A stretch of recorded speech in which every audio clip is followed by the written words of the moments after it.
How's it going, guys? I am Eric and welcome to another episode of NERDTELLA. So recently I saw the Out of the Shadows movie and I didn't want to make a movie review because YouTube is flooded with movie reviews saying the same thing. So today I'm going to take a different route, sticking to the Ninja Turtles theme because it's been one of my favorite franchises that I grew up with. So as with many people growing up, usually they'll be a big fan of something when they're little but then eventually grow out of it. But for me, I've been a hardcore TMNT fan ever since the late 80s when I first discovered it. At first it started out as a comic book and role-playing game, but the way I and a lot of other people discovered it was through the cartoon.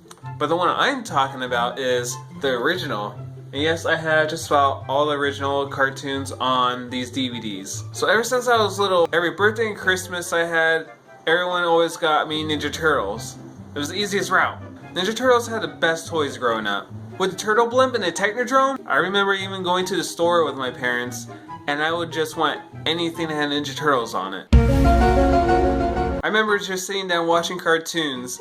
They always showed commercials of Ninja Turtle toys. I was all like, I want that. I want that.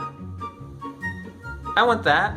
Every time. I was not picky about any of the Ninja Turtle figures I got as long as it was Ninja Turtles. During that time in kindergarten, the very first Ninja Turtle movie came out. And I remember I begged and I pleaded, Mommy, Daddy, Ninja Turtles is in theaters, I want to go see it now. But of course they weren't having none of that. Because when we got to the theater, you know, they had Ninja Turtle posters everywhere, advertisements, I'm all excited.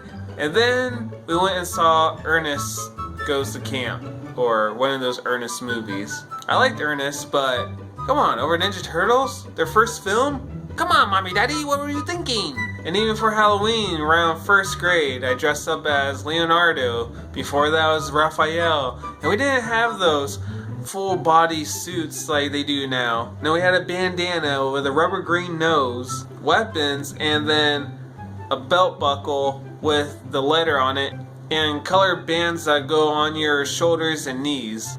That was our costume. We had to use our imagination. And as years went on, I was still collecting the figures, I was still seeing the movies. Number 2 is my favorite. Go Ninja, go Ninja, go! And I remember being stuck at home in elementary school because I was sick and my mother was taking care of me. And so we hooked up the NES and we played the Ninja Turtles Manhattan Project together. And we got so far in that game. Like, I mean, my mother was bomb at video games back then, believe it or not. She beat Metroid before I did. Is that insane? And I remember she went to use the restroom and while she was gone, I was flipping back and forth during the pause menu. And the pause menu said, you know, continue or exit. And here I am flipping the cursor between exit and continue while I'm waiting. And she pressed the start when the cursor was on exit and the whole game reset.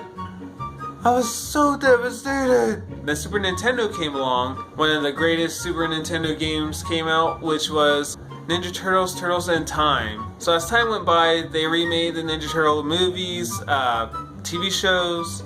I wasn't so into those ones until Nickelodeon claimed the license and came out with the newer show that is playing today. And the new Out of the Shadows movie comes out. They actually put Krang, Bebop, and Rocksteady and Baxter Stockman all in the same movie. How many of us have been waiting to see those characters put into a movie? I think Donatello is my favorite. If any of you want to share your Ninja Turtle experience growing up, leave it in the comments below. And if you like this episode, give me a like or hit that subscribe button. And you can also follow me on Twitter or Instagram. The show just keeps getting weirder every time.